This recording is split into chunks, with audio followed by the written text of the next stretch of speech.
Kendra Young, played by American actress Bianca Lawson, was a Jamaican slayer that appeared in just 3 episodes of Season 2, debuting in Episode 9, What's My Line, Part 1.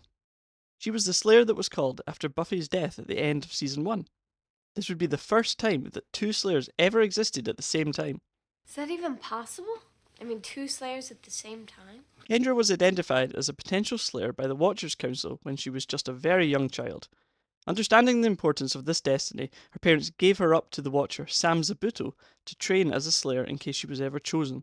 Potentials would have a much bigger focus in Season 7 of the show. Under the strict guidance of Zabuto, Kendra was dedicated to her role and was well versed in combat and demonology, essentially knowing the Slayer handbook inside out, something Buffy had no interest in. This did, however, come at the cost of any sort of social life outside of her Slayer responsibilities.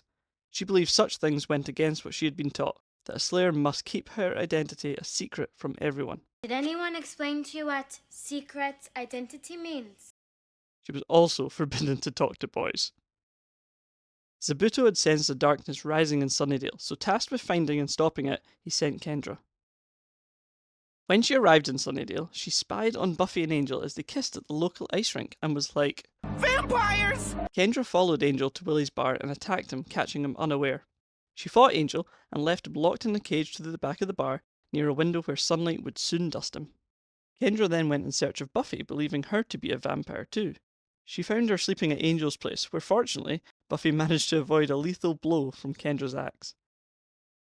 After an equally matched fight, Kendra revealed who she was, which confused them both. I'm Kendra, the vampire slayer. They agreed that they were both slayers and decided to speak to Giles about their unique situation. Later at the school, the 2 slayers fought off the assassin Patrice, who was disguised as a police officer. She was one of 3 assassins hired by Spike to kill Buffy and a member of an ancient guild called the Order of Taraka. In the library, the gang had come to the conclusion that Spike intended to kill Angel to restore Drusilla back to her full power. So the gang agreed to work with Kendra to stop Spike and save Angel. The Slayers interrogated Willie to find out where Angel was, and he confessed that he had given him to Spike. He then led Buffy into a trap, unknowingly to Kendra, who returned to the gang. The assassins took Buffy to an abandoned church where Spike and Drew had already begun the ritual to restore Drew's power. Unfortunately, Kendra arrived with the gang, just in time to help. Together they fought off the vampires and their assassins and successfully rescued Angel, leaving the church in burning ruins. Kendra left Sunnydale but returned the following year when the demon Akathla was said to come forth to swallow the world into hell. Angel had become jealous again, and with the help of Spike and Drew, attempted to awaken Akathla. It's a big rock. Can't wait to tell my friends. They don't have a rock this big. Zabuto gave Kendra a sword that belonged to a virtuous knight who had defeated Akathla. The knight had blessed this sword just in case the demon ever awakened from his slumber. Kendra wanted to go with Buffy to stop Angelus, but Buffy insisted that Kendra stayed at the library to protect Willow, who would attempt the ritual of restoration to restore Angel's soul. She reluctantly agreed to stay put and gave Buffy her lucky stake, which she had aptly named Mr. Pointy.